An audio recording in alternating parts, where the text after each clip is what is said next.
Fair health insurance company limited कमीत कमी हफ्त्यांमध्ये जास्तीत जास्त सुविधा देणारी एकमेव company. BP, diabetes, asthma, cholesterol यांसारख्या आजारांवर 30 दिवसांच्या कालावधीनंतर उपचार देणारी एकमेव कंपनी. हृदयविकार, cancer, brain tumour, kidney stone यांसारख्या गंभीर आजारांवर पॉलिसी तसेच उपचार देणारी कंपनी. अमर्यादित आरोग्य विम्याचे कव्हर देणारी एकमेव कंपनी. सासवड, जेजुरी, पुणे येथील सर्व नामांकित हॉस्पिटल्समध्ये कॅशलेस सुविधा देणारी एकमेव कंपनी. अधिक माहितीसाठी संपर्क शेवते इन्शुरन्स, सासवड, 98 22 32 68 44. धन्यवाद. नमस्कार, मी प्राध्यापक एन आर जगताप. तुम्ही पाहताय चावडी न्यूज.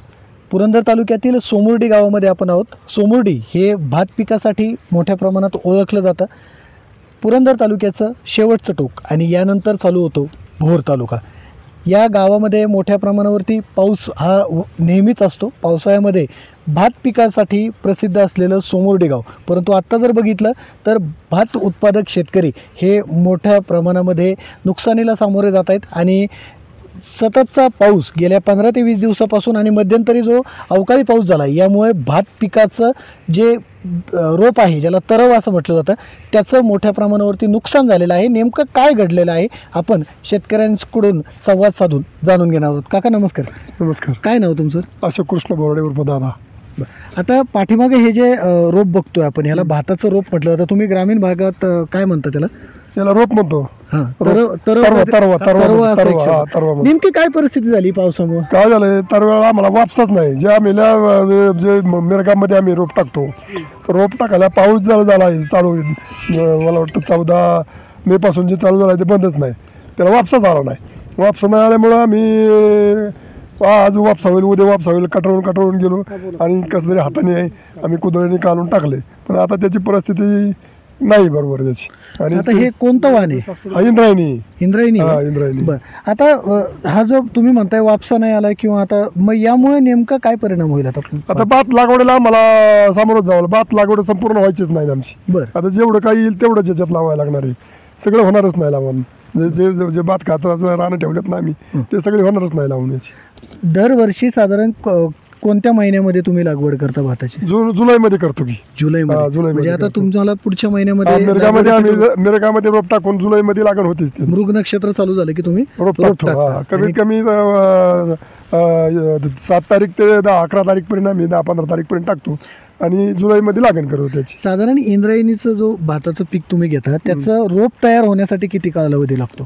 सव्वा महिना लागतो. सव्वा महिना. बरं, आता ह्यामुळे मग आता ती लागवड उशिरा होणार, मग उत्पादनावरती काय परिणाम होणार ना उत्पन्नावरती? एक तर रोप बरोबर नाही. आतापर्यंत असं रोप यायला पाहिजे होतं, पण तिथं तर रोप आलंच नाही. आता याचा परिणाम हे लेट लागवड होणार. पुढं पाणी एखाद्याला कमी पडलं की त्याची तुरुंबी जागेवर थांबणार. म्हणजे निसावण्याचा जी प्रक्रिया असते ती निसावण्याची प्रक्रिया पूर्ण होणार नाही. पूर्ण परिपक्व भात होण्याचा कालावधी लेट त्यावेळेला तोटा आहे ना. असे त्यावेळची परिस्थिती. आता लेट झालं ना की त्यावेळेला पाणी आम्हाला कमी पडतं. आमचा डोंगरी भाग आहे. पाऊस आता मस्त भरपूर आहे आम्हाला, पण त्यावेळेला पाऊस आम्हाला पाणी कमी आहे. जुलैमध्ये लागवड झाल्यानंतर भात पिकाला काढणीसाठी कितव्या महिन्यामध्ये येतो? 3 महिने लागतात.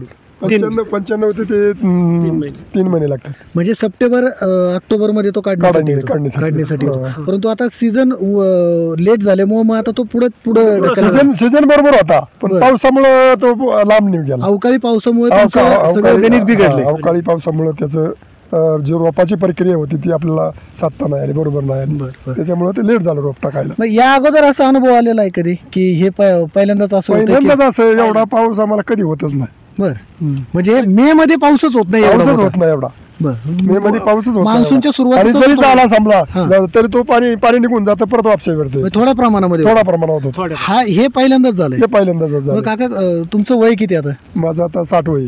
मग 60 वय तुमचं. मग ह्या संपूर्ण तुम्ही जो बघताय सोमुर्डीमध्ये, तर हे पहिल्यांदाच झालेलं आहे? हे पहिल्यांदाच. हे आतापर्यंत एवढा पाऊस मे मध्ये झालाच नाही. बर, मे मध्येचा पहिलाच पाऊस. आणि जरी झाला पाऊस पण तो लगेच पाणी वसरून जायचं, वापशावरती राहण्याची. आता लगातार सारखंच पाऊस चालू राहिला आहे. म्हणजे वापसेच नाहीत. पेरण्या सगळ्यांचंच खोळंबलेलं आहे. जर उशिरा पीक हाताशी आलं भाताचं, तर ते तांदूळ जे आहे त्याचा जो रंग आहे त्याच्यावरती बऱ्याच वेळा परिणाम होतो. तसं काही होण्याची शक्यता? तशी होण्याची शक्यता आहे. बरं. त्याशिवाय होण्याची शक्यता आहे. कारण लेट झाल्यावर पाणी कमी पडलं की ज्या वेळेला आपण तांदूळाची भरणी चालू होती, निसावणीचा प्रक्रिया होती, हो, हो. त्यावेळेला पाऊस कमी पडलं की त्याची जी चिक भरण्याची तांदूळाची प्रक्रिया असते ती थांबते त्याची. बरं बरं. एकंदरीतच अवकाळी पावसाचा हा आणखी एक परिणाम झालेला आहे. शेतकरी सांगतात की आज तागात एवढ्या मोठ्या प्रमाणावरती मे महिन्यामध्ये म्हणजे आपण सोशल मीडियावरती जर बघितलं तर विनोदाचा भाग म्हणून अनेक रील्स सध्या व्हायरल झाल्या की कॅलेंडरमधलं मे महिना फाटलाय का.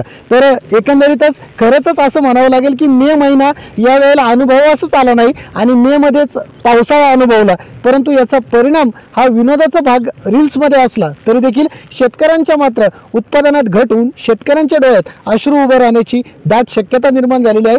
भाताच्या पिकाचं उत्पादन घटलं जाईल आणि यामुळे शेतकऱ्यांना मोठ्या नुकसानीला सामोरं जावं लागू शकतं.